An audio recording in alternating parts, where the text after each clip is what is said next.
All So right. We've got one more on the docket here. going to Pasadena. It is the granddaddy of them all. You're going to Pasadena, Luke? I am flying out next Monday. It's going to be a beautiful time. That's Rose Bowl is an absolute bucket list occasion, and this is a bucket list game for both these teams. I mean, Indiana in the Rose Bowl. It is truly incredible. I've got an object that is truly incredible. Alabama has had their highs and their lows. Beat Texas to win the Natty here, 2010, but then also had that heartbreaking loss to Michigan a few years ago. I was at both those games too. I've seen the highs and the lows in the Rose Bowl, brother. I don't know why. My dad just loves the Rose Bowl, so he loves to go out there. Oh, I mean Pasadena, the Rose Bowl. It's iconic. One of the best, most iconic structures in all of college football, and it's an honor for both these teams to play in them. Now, for whatever reason, I'm in my 2007 nostalgia bag today. I don't know why. I've referenced 2007 multiple times, and well, I'm shamelessly going to again right now. This game here reminds me of a matchup in the NFC divisional round in 2007 between the Giants and the Cowboys. Why? I'll get into it right here. Everybody was telling the Giants how much they suck, how they don't belong in that game. They don't belong in the same field with Dallas. Dallas swept them in the regular season. The Giants got in the playoffs as the last wild card spot. They were a 6 seed. You had 6 teams in each conference. That's 7 back then. And everybody thought the Giants shouldn't have been in the first place. God has destined that Packers Cowboys NFC Championship to happen, and so subsequently that's what was going to happen. Well, everybody told the Cowboys how great they are. They've got Tony Romo, they've got DeMarcus Ware, they're absolute ballers, and they were dominant in 2007. But everybody was telling the Giants how much they suck going into that game, and they don't belong. And it was a hell of a motivator. I'm seeing the same thing happen here. I'd hate to be an Indiana fan right now because everybody's telling you how great you are. You're the number 1 team in the nation. You beat Ohio State. You won the Big Ten. Kurt Cignetti is one of the best stories to happen in college football history. Of course, Fernando Mendoza winning the Heisman. It just keeps adding, and everybody's behind you. Everybody wants you to beat Alabama, and everybody's telling you how great you are right now, and everybody's telling Alabama how much they suck. And how much they don't belong in the playoffs. Notre Dame should be in over them, and Alabama's shown multiple times they're a 3-loss team. They have no business being here. Well, good luck telling a team that's full of 4 and 5 stars and blue chippers that, because it's gonna be a lot of fuel. It's gonna be a lot of motivation. I think this is a great matchup for Alabama. Not only from a mental standpoint, I think they win the mental game of chess here. Just because they're getting hot at the right time, and Indiana's played great football all season long, and you've got to continue to sustain that. It's a long season, and if Indiana continues to, then caps off. But you go 13-0, and you got everybody telling you how great you are. It is tough to stay locked in and minimize complacency from coming in. But if there's any guy that can control that and that can minimize that, it is Kurt Cignetti. I think we're in for a hell of a game here, Luke. I'm not going to lie. I think we have multiple great matchups, but I think we're in for a real treat here. Because the thing about Indiana is they play clean football. All right? Yeah. They don't make mistakes. The mistakes that Oklahoma made last week to help Alabama get back into that game, Indiana's not going to make that. So if Alabama goes into this game with a slow start, the Hoosiers will control the tempo, and they will not let Alabama get back in like Oklahoma did. I'll give them that. Defensively, I think that Indiana's going to draw up some schemes, some pressures, some blitzes, some confusing looks that are going to rattle Ty Simpson a little bit. As much as I love Ty Simpson, if you can get him a little bit uncomposed, it's kind of like a Lamar Jackson thing, kind of like an Eli Manning thing. You get in his head a little bit, you can start to control this Alabama offense more and more and let them play into you. And that's when you overtake them. That's when you start to dominate them. I think Indiana has the capability to do that. But I also think Alabama had a little spark in the Oklahoma game as well. I think Alabama came into that thing lagging a little bit from the SEC championship. When you have a loss that embarrassing, that's going to stick with you for a quarter. And it hung with them. Alabama needed a spark. They got that spark in the second quarter with that 75-yard drive. And then, of course, the muffed block punt as well gave them great field position. And Alabama just, I saw a different level of intensity come out in the second half out of the Tide. And I think that it can very well translate into this game. And that's why it's just like the NFL. The bye week can be a blessing and a curse. It can allow you to get right. It can allow you to get healthy. But it's also an extra week of football that you're not playing. And Alabama's coming into this thing hot. And Indiana's coming into this game not playing, not having played in almost a month. So I think that is also another huge factor. LT Overton coming back for the Tide. The pressure is going to be different. Alabama struggled with their pressure the past couple games, but having him and TK, Tim Keenan, next to each other for this whole game next week, I think that's going to be a huge factor as well. Mendoza was one of the best quarterbacks in college football. I like him and Chambliss, like I said. Him and Surratt, Omar Cooper Jr., they're going to get cooking. They always do. They're going to get theirs. But I think this is going to be an instant classic of a game. Indiana's favored by 6.5. I think that Alabama plus 6.5 is a no-brainer. Give me the Tide to win an absolute classic, 34-28.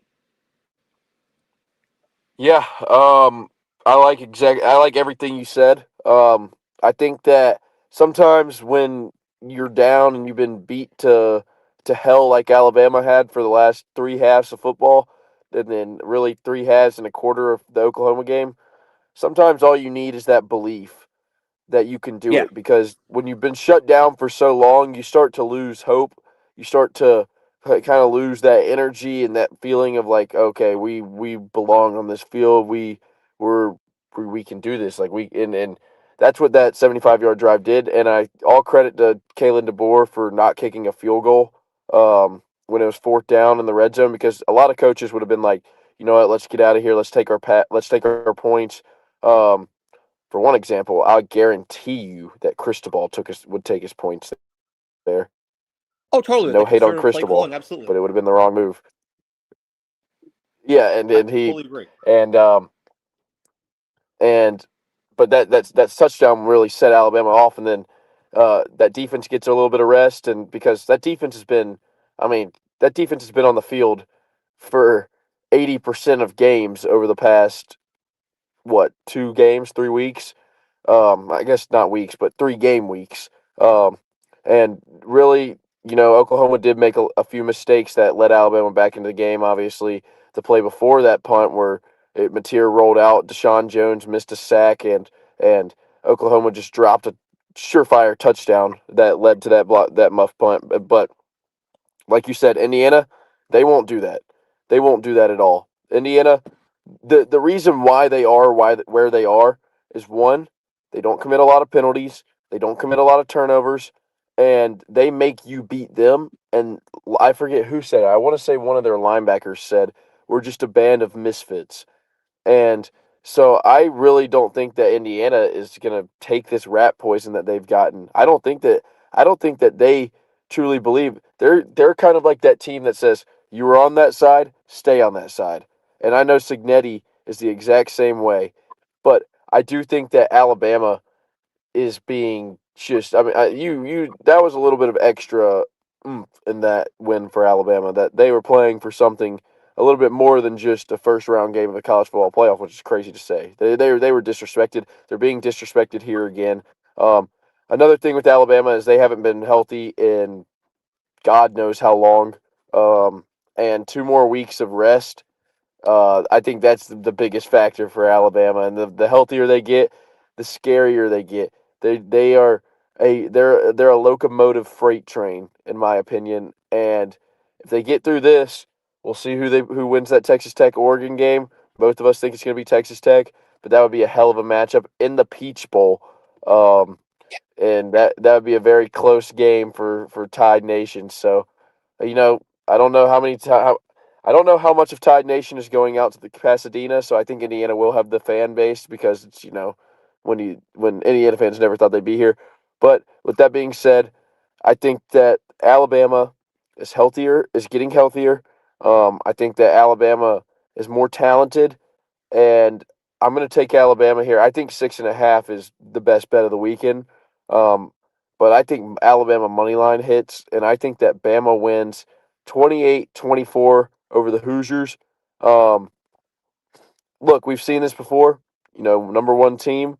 There's some similarities in this game to the game last year. I had a full list of them on my phone. They started getting really niche where I was kind of reaching to just give myself more confidence. It was like QB in first year with team making start in Rose Bowl, and that's what Ohio State. It was like born within the year of 2001 and 2002 quarterback. It was like, oh well, so that's like every player that's still playing college football from that's a senior.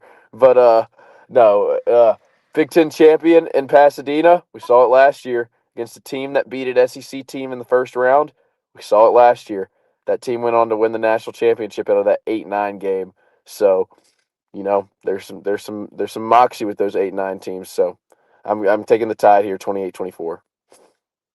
Well, those good teams fall to the 8 and 9 seed sometimes, and there's something about because what reminds me a lot about Ohio State last year with this Alabama team is it's a group of blue chippers that have yet to play their best football, that have yet to really be awakened, and when they're on and they play their best football, it's scary, and they can beat anybody in the nation. And what's cool about these playoffs? What's cool about this 12-team setup, and the fact that it lasts longer, is it gives these teams like Alabama more of a chance to get hot, because it's when you continue to get more reps and you deliver on those reps that confidence just builds. And so a team like Ohio State last year, a team like Alabama this year, if you can't take them out early, they're just going to get more and more confident. So if Alabama wins this game, then Tech or Oregon has to worry about the version of Alabama that they're going to see the week after, because it's going to be even more confident. It's going to have even more vigor at this time of year, and that's what's the difference maker. And I've never. There's a lot of fans out there that like to pull the injury card, and so I never like to do that when it comes to my own team with Alabama. But I will acknowledge that having this gap for the past couple of weeks has given Alabama a chance to get healthy again, because you went from Iron Bowl to SEC championship to not too much of a turnaround, and you got Oklahoma, and so having this little gap here, you get out of North the win. It was massive for Alabama, but the way that Indiana's going to match up, this game is going to be an instant classic, and I think it's a gift to all of us college football fans to start 2026 on the right foot. Yeah, and I just think that Alabama, like I said, I just think they needed a spark, and I think they got that spark, and I think that the healthier they get, the more dangerous they get, and so I'm taking the Tide here. And I feel bad because I do like this Indiana team. I do like Signetti, and I like what they've done, and no disrespect to them because they're a rapidly ascending program to say the least. But yeah, I just think that I think you've got to pay your dues to the college football playoffs before you can truly succeed. So